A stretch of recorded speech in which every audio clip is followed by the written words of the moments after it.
Yo, what up everyone, I'm Rahim here, owner of Rappin' and Snackin', coming at you another video, and this is going to be another installment of my weekly playlist, basically the most played songs for me of the week. I just named 5 tracks that I'm playing most in the past week, so let's get into it. Please make sure to like the video and subscribe to the channel, and hit me up on Instagram at Rappin' and Snackin'. First track comes from the UGK Dirty Money album, and one of my favorite tracks from the album, and that would be Wood Wheel. John Beto, Pimp C on production. Some people do forget that Pimp C also does excellent production, and on this track that is no exception. Really laid back in that sense. Wood Wheel, I mean, you know what it's about already. Really great track in my opinion, easy to cruise around, and also on top of that, Bun B and Pimp C do great flows on this one. But also, in addition to their usual just excellent microphone presence, on top of that, on the last couple verses, they're doing shorter verses and they're kind of going a little more back and forth style, which I do always appreciate, kind of switching it up a bit. And Wood Wheel is one of my most played tracks. It also does have a music video, if I recall. Haven't peeped it in a while, so check that out if you haven't. And yeah, if you haven't heard that song, please make sure to listen to it. Boom, Wood Wheel. Next up, have a track from JayZ's album, Volume 3, The Life and Times of Sean Carter. And it was actually just JayZ's birthday quite recently, and I dropped a whole collection video on over 100 items that I have in my JayZ collection, so make sure to hit that link. It's up here.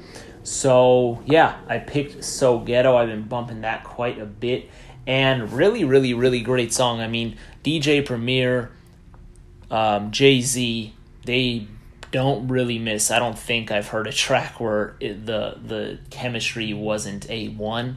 And on top of that, I mean, you just can't go wrong, right? But JayZ, his lyrics are on point. I love kind of like the slower intro, then it goes right into the actual beat. It's just excellent. I love the chorus, everything on top of it I love. And on top of that, I have to give a shout out to my guy Ain't No Jigga. I asked him for just a fact on the track, if he can give me one, and he did bless me with one, so let me pull it up right here. I'm just going to read exactly what he told me regarding just a little fun fact on the song.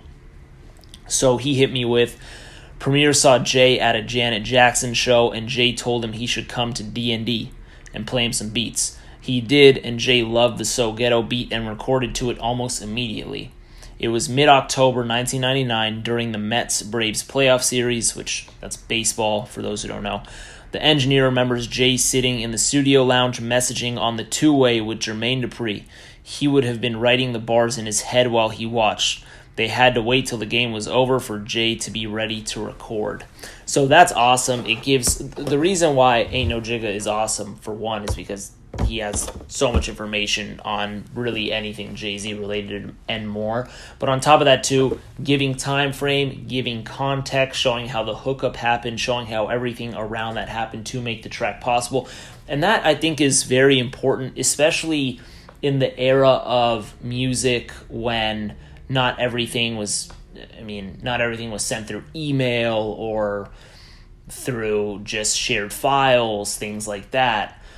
These were things that happened in person, the Janet Jackson show, etc. Like, these are things that happen in person, like a more organic hookup. It wasn't just like, oh, bro, I like your track that I heard. I want a verse from you, and I'll fund you 5,000 for 10,000, 20,000, whatever the funds are. This is just like them popping up, boom, stuff like that. And I just think it's such an organic experience, and it usually does make the music better. Usually, not always, but usually when you have that in person and all that real-time collaboration is almost always better, in my opinion. So love the little facts there. The track, like I said, is executed quite well. It's definitely one of my favorites on Volume 3. It might be my favorite on Volume 3. I'm not sure, but it is a dope album. I do have 3 different pressings here. I may do a video where I explain the pressings in more detail and show my Volume 3 collection. But anyways, that is my 4-track. Shout out to Ain't No Jigga. Then next up, I have a track from Big Mike's album, Something Serious. This probably is my favorite track on the album. It is a very catchy song. This actually does have production from Pimp C, and it also does feature Pimp C, and that would be Having Things. The chorus is infectious, very, very, very catchy. Pimp C does a great job. Big Mike is one of the more underrated rap artists in rap history. He can pen a verse for sure. Prior to this, I'd heard him in The Convicts, and The Convicts was an unapologetic, hilarious, controversial group. Really, really, really funny group, and they're awesome too. Rest in peace at 3-2. But Having Things, like I said, I mean, Big Mike just goes in, bro. It's almost automatic when he's on the microphone. But on top of that too, one interesting thing about this song is usually, or not interesting about the song, but one of my takeaways from the song is usually I'm not the biggest...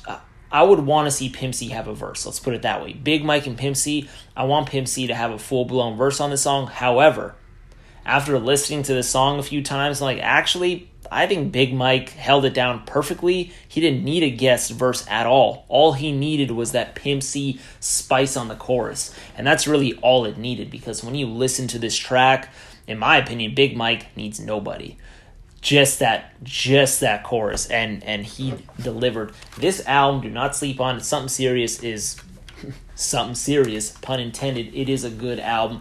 That is one of my tracks that I've been bumping a lot. Next up, you know I've been listening to 3 6 Mafia a lot, and this would be Project Pat. From the album Laying the Smackdown, this would be the track Choose You. Now, this is a song that I listened to a whole lot. And actually, I had heard International Players Anthem before I had heard this song, Choose You. Maybe some of the viewers of this video don't know why I'm bringing that up. The reason I'm bringing that up is because International Players Anthem came after this. It's way more popular. It was a single. It had Outkast on it. It was a UGK song featuring Outkast, and then it had 3 6 Mafia on production. The reason why I bring that up is because Choose You by Project Pat uses that same sample, and it's pretty much the same beat, but then the International Players Anthem version, the beat just adds more layers to it, and it switches up a little different, and you'll know when you hear the song. But the point being is, Choose You kind of gets lost in the shadows, and a lot of people haven't heard it, but Choose You, in my opinion, is so good. I'm not going to say it's necessarily better than International Players Anthem. I'm not going to go ahead and say that, but Project Pat really holds it down. He is so great, and he is really on his pimp flow on this track. The chorus is great, right? But on top of that, the verses. And one of my favorite lines on the song is how he opens up the second verse when he has the line where he says, "You fucking with my loot when you late on your child support. She always give me half of that on my car note." So it's basically saying, like, Project Pat's basically saying, like, this dude needs to go ahead and pay the child support because he's going out with the woman who's receiving the child support, and he's basically getting the money out of her to pay for his cars or whatever the hell. And then he also says that he claims his child, which is crazy because he's getting a couple G's from claiming that dude's child. And Project Pat is really just pimping on this song, and he brings definitely a new type of feel to this instrumental. And Project Pat's hilarious. Like, he's saying this probably in the booth with a straight face. He's not cracking a smile. He's just doing his thing, and he's rapping and flowing, doing an exceptional job. Choose You by Project Pat is incredible. I wouldn't blame someone if they liked it more than International Players Anthem, but it's probably not the popular choice. But Choose You is so, so, so good. I would want to know who likes that and who doesn't, or whatever.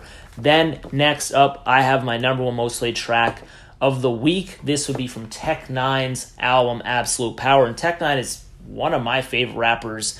He is so great, and he doesn't get a lot of recognition, probably because of, the face paint, and, like, sometimes he has the spiky hair. Maybe it turns some people off. I don't know what their beef is with Tech Nine, but he has just been one of the greatest rappers from the late 90s till today. He's so great. But the track that I chose from this album would be T9X. And T9X, at first I didn't listen to it too much when I first started bumping the album, but then later on I just fell in love with it. It's it's basically a track about Tech Nine discussing some drugs that he's took in, whatever, some drugs that he has enjoyed and just experienced, and then T9X is the Tech Nine experience.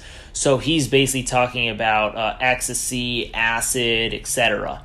And the way that the song starts off, where the girl that he's talking to said that she has whatever, and then he starts taking the drugs, but then on top of that, there's an effect on his voice which makes it sound slower. And then the chorus is great because he's basically shouting out the drugs and saying, I love you very much. And then he's saying this is the Tech Nine experience. But he's kind of talking about how it is going through these drugs and what he's going through and how some of them like affect his sex drive or his like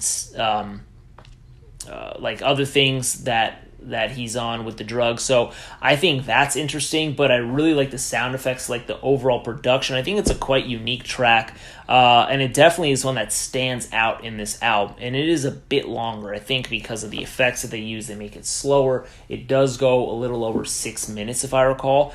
With that being said, it's such a good song. Is it my favorite from the album? It's not. It's also kind of hard to choose a favorite from this album because there's just some great songs like The Industry is Punks, I'm a Tell, I'm a Playa, like Keep on Keeping on, Slacker. Like there's some hits on this. But T9X is for sure a good one. And if I recall, it's kind of like a cult classic song from Tech Nine's catalog. But anyways, that's another one. Those are my tracks, most played tracks for this past week. Please make sure to subscribe and let me know your favorite tracks that I've been playing. But anyways, hit me up on Instagram, and I'll see y'all next time. Always appreciate it. I'm out of here.